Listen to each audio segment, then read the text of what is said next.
Yo, what's going on, guys? It's Houston Sports Talk back into the video day. And today, the Golden State Warriors have signed Jimmy Butler to a 2-year, $121 million extension. And I'm a fan of the trade. I really am, because you extend Stephen Curry's window to compete by adding in a playoff performer in Jimmy Butler. And really, I don't, value-wise, I'm not, look, you gave up a first-round pick. That's ruining your future. But I guess it does give you another year. This year and next season with Jimmy Butler, and the next couple years to come by acquiring Jimmy Butler, which is great. And I really, player wise, I don't think there was a lot of value given up. Andrew Wiggins is great, but I think Butler's better, and Wiggins' contract is god awful. Which, I mean, now Jimmy Butler's contract is god awful as well, so it's not much of a difference. Lindy Waters had some strong points this season, but was an expiring contract. Doesn't mean much. But Kyle Anderson, very solid player.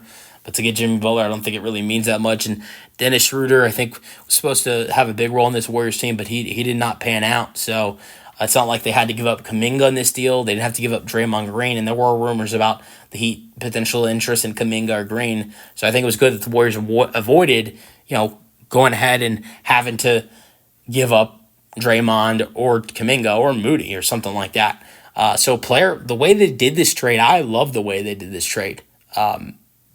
Avoiding giving up some studs on their team, and getting rid of the terrible contract of Wiggins, and then just replacing it for another terrible contract. I love the trade they made, but I don't like following it with a Jimmy Butler extension. Look, I think I would have been down with this extension if it was a 2-year, $100 million, and you're giving him $50 million a year. I think that would seem okay, right? That would seem pretty solid if you're only giving him 50 a year. I don't think he deserves $50 million a year, because he would be, if that trade, the signing that they're making, the extension, Jimmy Butler, this extension will kick in for Jimmy in the 2026-27 season. And then the last year of the extension will be the 2027-28 season, because Butler has another year left on his deal. And that the one more year left on his deal is in the 2025-26 season. So Jimmy Butler next season will be 36, and that's his last year of his contract from the Heat. Then the next season he's 37, and that's the first year of this extension. So he'll be making $60 million at 37. And then the next season, in the 2027-28 season, he'll be 38 years old, and again making $60 million. So this is a terrible extension for the Warriors, if you ask me. I know you wanted to have Jimmy for longer since you gave up so much, but the money. So I like that you're keeping Jimmy for a longer period of time, and players for sure can play good at that age of 38 years old. I mean, Steph is playing great at 36, 37. LeBron is playing great at 40. KD's around that age at 36, I believe, and he's playing great. All those guys are playing great basketball. Here's the problem. You're not seeing those guys make the type of money that Jimmy Butler's making. Sure, LeBron has a pretty steep contract, so does Steph, so does Durant, but they're not making the type of money that Butler's going to be making at 38 years old, and that's what I think is the ridiculous part of this trade, is paying that Jimmy Butler this amount of money. And if this doesn't result in a championship with Jimmy Butler and Stephen Curry, this is a failure. I don't know if I would say it's a failure trade, but it's a failure extension.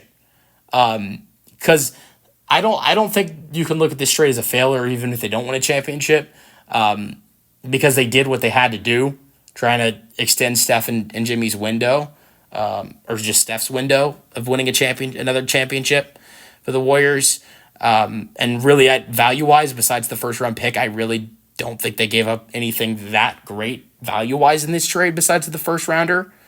Or two first-rounder. I think it was one. 2025 top 10 protected, and they might have given up a 2026 first-round pick in this deal. That's unprotected, I think. But so yeah, the first-round picks I think hurt and though you'd look back and regret giving up those if the Warriors don't win a championship. But I think the thing that will sting the most if the Warriors do not win a championship is giving Jimmy Butler almost $61 million a year. It's ridiculous if you ask me to give this guy $60.5 million a year, and he's going to be one of the years he's going to be making that. He's going to be making that at 38 years old. And also to say this, we haven't found this out, and since we haven't found out yet, I'm guessing this is a no. But if I were in the situation as a GM or in front office, I would put a team option after that first year of the extension. If he's going to make $60 million a year, I would have put a team option. So if Jimmy Butler's not playing good basketball after 2.5 seasons, going into that last season, you can decline a team option, and he's no longer on the team, and you don't have to take on that $60 million for another season. But I don't think there is a team option involved in this deal. But yeah, it's a shame that look. It's not a shame that Jimmy Butler's a Warrior, because I think this makes the Warriors a better team this year and next year with Steph and Jimmy, and I'm excited to see those two guys play together because I think it will be fun to watch. And if they can get to the playoffs, I really think they got a shot to be successful with Draymond, Jimmy, Steph, Buddy Hield. They can be very successful, but giving him that money is the really bad part, I think, of this whole thing. Nothing else really is, because I love Jimmy Butler's addition for the Warriors, and I don't think they give up too much. Let me know your thoughts in the comment section, and peace out.